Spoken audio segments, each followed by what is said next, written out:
Hello and welcome to Comic Culture.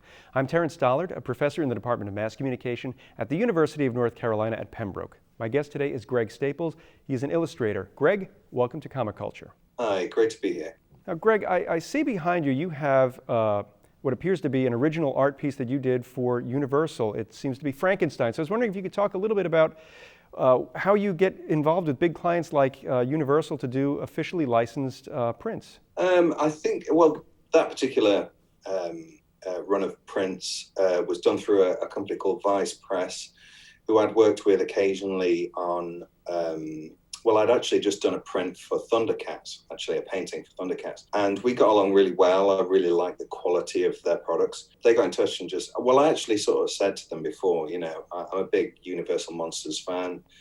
So if anything like that comes along, and they got in touch and just sort of said, look, we've got Bela Lugosi, Dracula, and Frankenstein, if you want to do it. I said, yeah, of course, that'd be great. They were sold through Bottleneck Gallery as well as the on-site. And eventually the Frankenstein behind me, I think, was sold somewhere else. I can't remember. But luckily, they all sold out very quickly. So I was quite happy about that. So, yeah, I'm working with them again at the moment, but I can't say too much about what that is. But great guys to work for. You've got a background in comics working at 2000 AD on characters like Judge Dredd. So how do you sort of get started in comics and then move on to book covers and magazine illustrations and the work you're doing now? It's funny, it was actually quite a difficult one. I'd always wanted to draw for 2000 AD since I was a little boy, and I'd read the comics since I was 7 years old, although it was actually not allowed in my house because it's really violent, back then. But I just loved it. It had this really strong character. Judge Dredd was great, but it was the city he lived in and the characters he lived in. So I'd always wanted to draw that character for that comic, 2000 AD. And after pursuing that for a long time, I eventually got into that comic. Although that's a whole nother story, I realized that I'd sort of backed myself into a bit of a corner because 2000 AD is very much its own character. It's a very different way of doing things to, say, Marvel and DC and various other kind of things. So it did take a little bit of time just to sort of work out ways of where I could take that style and sort of apply it to other areas.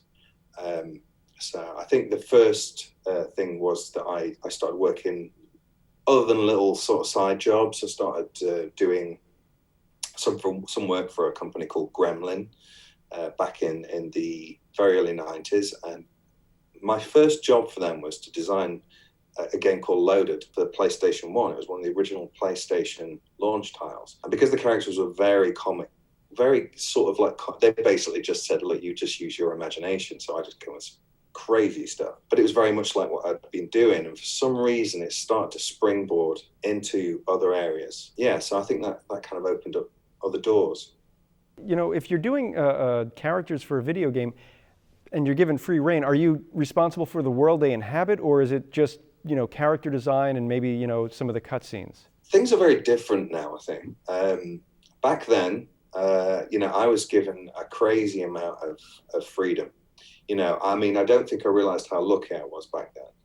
So I kind of came on board and started designing these characters, and then started to design maps for the game because the teams were not that big. They were not like you see now. They were actually relatively small.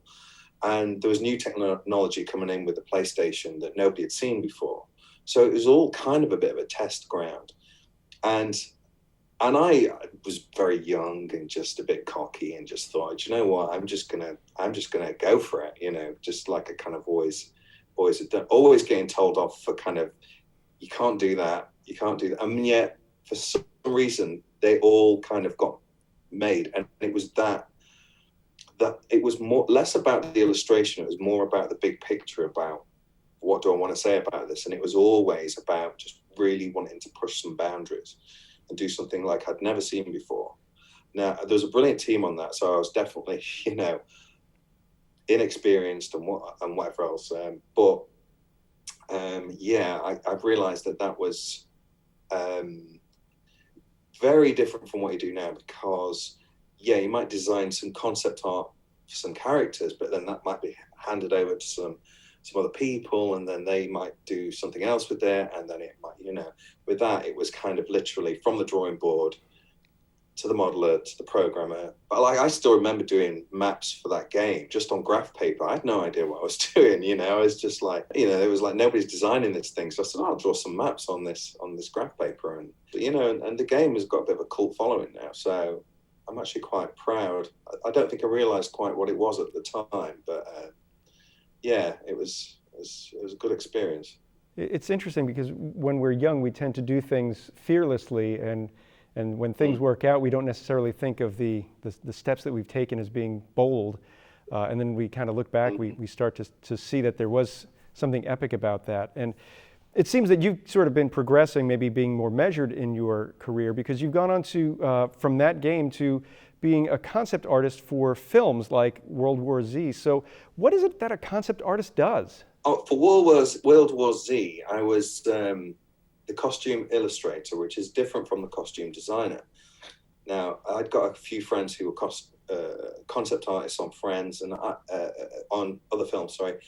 But I'd wanted to explore different areas, and I knew there was a really famous concept designer on that called Mayes Rubio, who now is doing the costumes for all the Marvel films. She thinks she did the last Thor film, and I believe she just did WandaVision. So she's amazing. She's gone on to even bigger and most amazing things. So I kind of illustrated her ideas. That was a whole new area. So it was concept art, but it was sort of an area that I'd not really done before because it had to be functional. And most of it was for the lead character Brad Pitt was playing, and some of his other characters, one or two, I don't think were in it. A lot of it was done for a certain section in the film that was cut as well, but there were other areas that wasn't. Generally speaking, I think concept art, I've realized that it's not the same as art. It's more like industrial design, which tends to be the art comes last. It's functional. It doesn't, it has to look right, but it's not about it looking pretty. It's about it doing its job. So I realized eventually that as much as I enjoy kind of doing that, and I enjoy working with creative people and other amazing, talented people, which is always blows my mind when I'm working with somebody that's got their own talent. I kind of like doing my own thing. So I'll step in and out of those sorts of projects these days, but you're very much a small cog in a big machine. Concept art is very much design, not art. So I tend to call it concept design.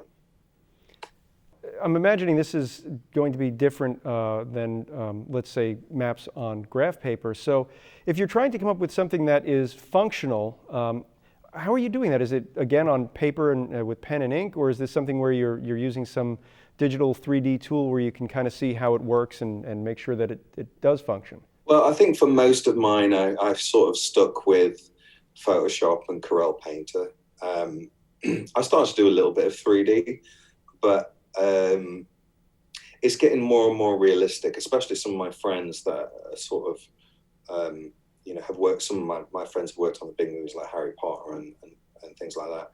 And it's all becoming very 3D and very much more about sculpting in 3D. And it doesn't quite interest me as much as illustration.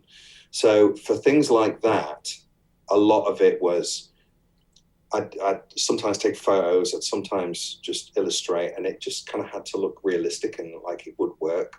And then we'd often dress dummies with these costumes and sort of, pin certain things and kind of get that to work. But for example, the last big film, I've done a few films since that I can't actually mention because I'm not out yet. But the last film that was the last Hellboy film where I designed the lead, my whole job on that was to design the lead character and come up with a new way of approaching it, but still be familiar, which is actually, much more difficult than it sounds. So I did kind of go in and sculpt a little bit in ZBrush for that, and then kind of did some paint overs for that. But it's such a different experience to actually illustrating. I find it quite a lot of pressure and yeah, it is. That's why there's a director that I like working with a lot called Neil Marshall. He did Dog Soldiers and The Descent, and a few episodes of Game of Thrones and things like this, and we're very much on the same page. And I kind of like it because his films are not as massive budgets as some of the others, but we're very much on the same creative thing, and he just kind of lets me likes kind of what I do, and I feel more comfortable with that, I think. It's interesting, you talk about having to recreate the iconic look of Hellboy for a new film series, and it's tough because if I'm imagining if I'm working on something like a Batman film, the costume is pretty much the same. I just have to have the cape and the pointy ears and the cowl. But when it's someone's face, how are you sort of making sure that it stays true to the way the comic was and the other films are, but also reflects the new personality, the new actor that's playing that character? Yeah, that was very much that was the thing, because I think it was very much of, so we want something totally different but still the same, and it doesn't come overnight. You see, things like that's where the ideas come from, and an idea doesn't simply just pop up through a drawing. It comes up from a lot of reference, and a lot of research, and a lot of sort of what's this and this. I think some people find this quite easy, but I found that quite difficult. And then one day I remember when it actually did click, and that was when there's a band called Motorhead, and Lemmy had died while I was out in Vancouver working on this. And for some reason it clicked. I just sort of thought, what if I made him more sort of like a bit more like that, more grungy, sort of like grimy and a bit longer haired, and maybe that's a more approach. I'm not saying that he was like a rocker or anything like this, but he wasn't smooth with his hair tied back, and he was definitely more sort of, it'd been through the mill. He'd had fights, he was like a devil, and that had crawled out, scarred and rough around the edges. And so I think he was the original. But it took me about 3 weeks to get there.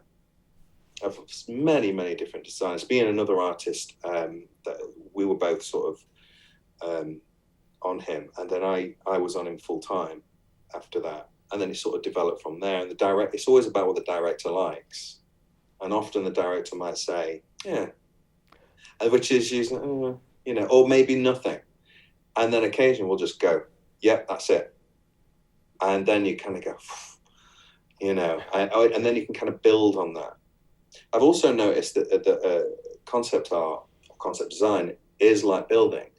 So I didn't do the whole thing. Then it was like, right, got the head. How's his body look? How's his arm look? And then there's the costume. So it's very tricky, especially when it comes to something as iconic as Hellboy. When you mentioned Lemmy, it's interesting. He's one of those guys who, when you see him or saw him, he had a classic look, but at the same time, it was of a certain time period. He never really seemed to update his look. And yet, if you apply that to a character like Hellboy, suddenly, I mean, that's just a great combination of two aesthetics to create something new and exciting. It's inspired. Thank you. I think that inspiration comes from the strangest places. And sometimes you don't quite know where it comes from, but yeah. And then when of course the idea goes down well, that's even better. And the best thing was that they stuck actually really closely to at least his head. His head looked very close. And I actually went onto set one day and talked to the producers, and the producers sort of said, see, we got it pretty close. We got it close. And there's nothing better than that, because sometimes, it might be handed over to the prosthetics or, makeup designer and all that. And things, they might take it in their own direction, but no, that stuck pretty close. So, yeah, it's quite nice to see that kind of thing all realized in 3D in front of you, And he was great. I thought David Hart was brilliant in that role. Obviously, it's a shame that it didn't do as well as what it kind of should have done, but, that's just the name of the game, really. Well, it's funny too because there have been a number of films that have not necessarily done the best at the box office, but somehow through airings on television, or I guess now with streaming services, they can find a new audience and sort of build an excitement and a fan base from that.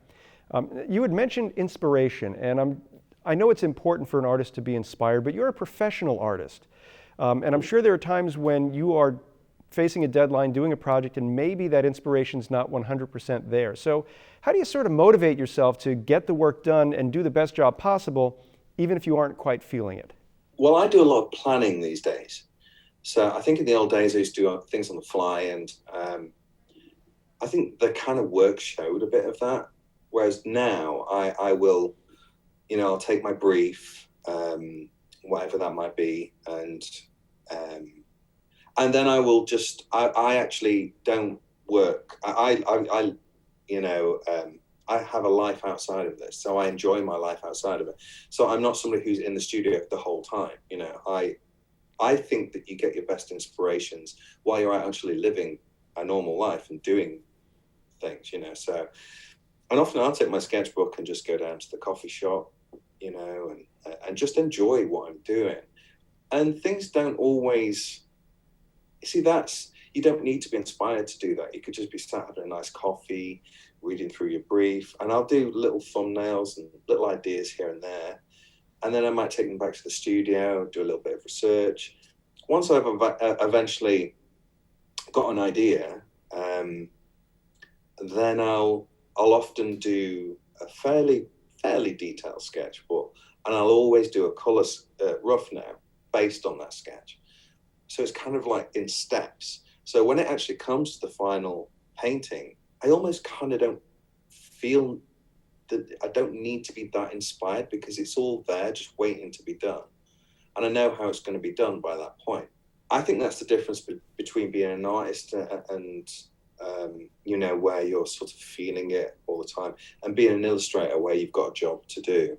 But I love my job. I absolutely love my job, and it's not always that easy, and things do go wrong occasionally. But the more that you plan, the easier your job comes when it comes to that day. It's interesting because when we look at a single illustration, let's say the Frankenstein piece Frankenstein's monster behind you, or a cover of a book that you may have illustrated, there's a story in that cover that's not the same as a story that's told sequentially or in prose form. So when you're working on an illustration and you're thinking about what to put in that image, how much of the story are you considering, and how much of maybe just a scene or just a feeling do you want to convey? It really does depend on the project.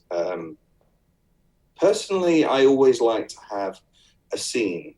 Like it might be, if it's a novel, it might be, what are the standout scenes in this? Because you might not always get the chance to read the whole novel, so you might actually have a brief which will explain some key moments, and then I might choose something out of that that'll just literally be cool. And I think at the end of the day, when you do something, well, at the end of the day, definitely, regardless of whatever, my job is to make sure somebody picks that up and reads it.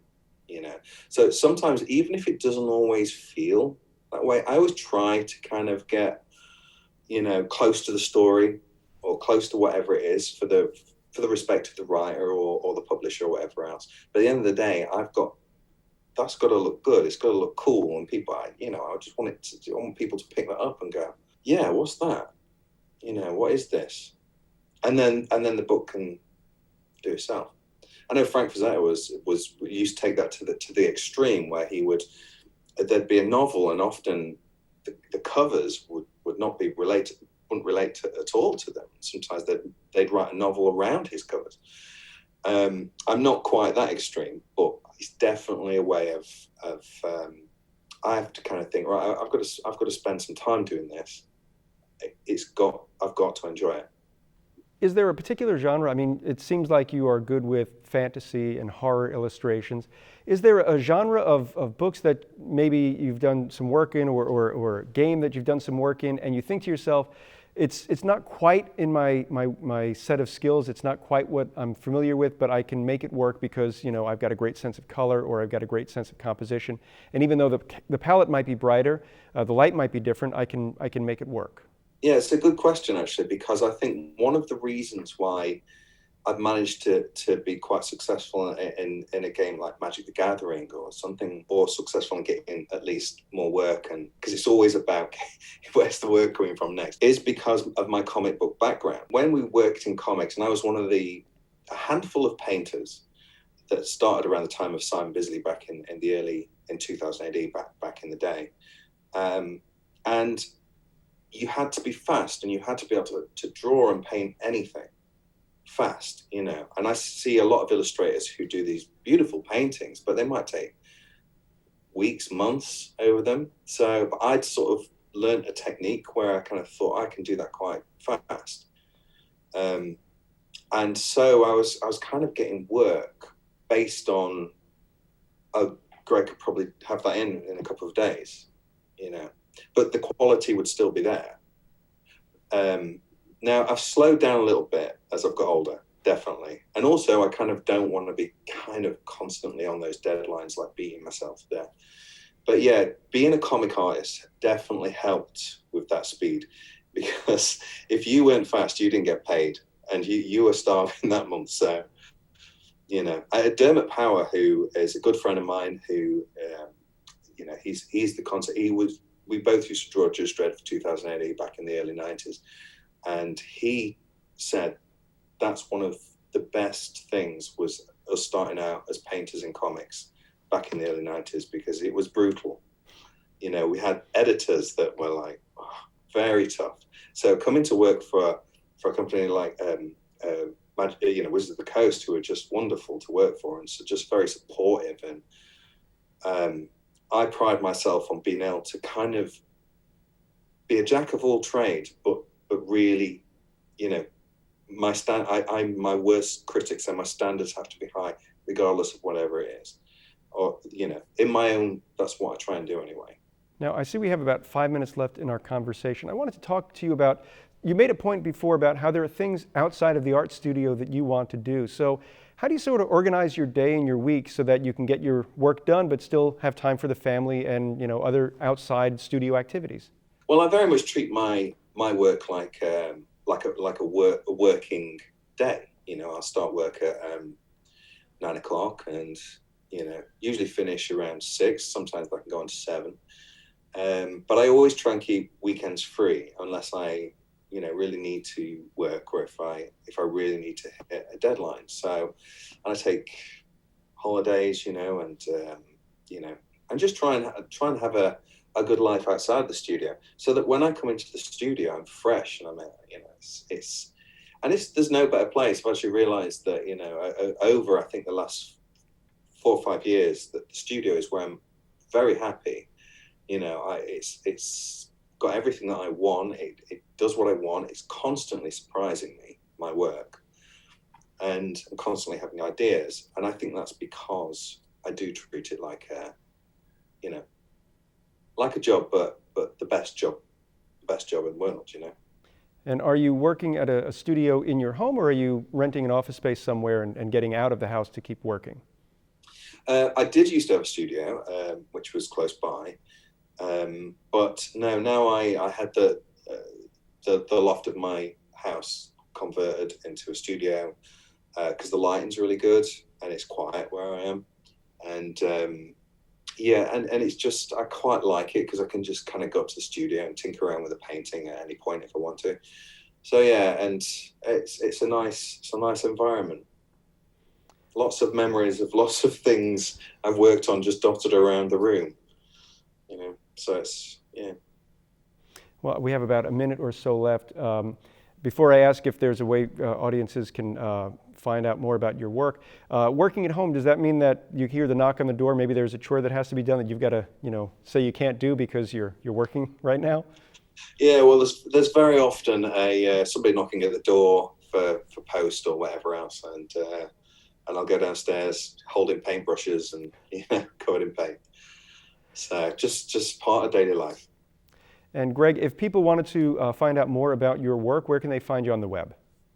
They can check me out on Instagram on Greg Staples Art, or on my website gregstaples.com. Well, Greg, thank you so much for taking time out of your schedule to talk with me today. It's been a fun and fast half hour. Oh, thank you. It's been my pleasure. I'd like to thank everyone at home for watching Comic Culture. We will see you again soon.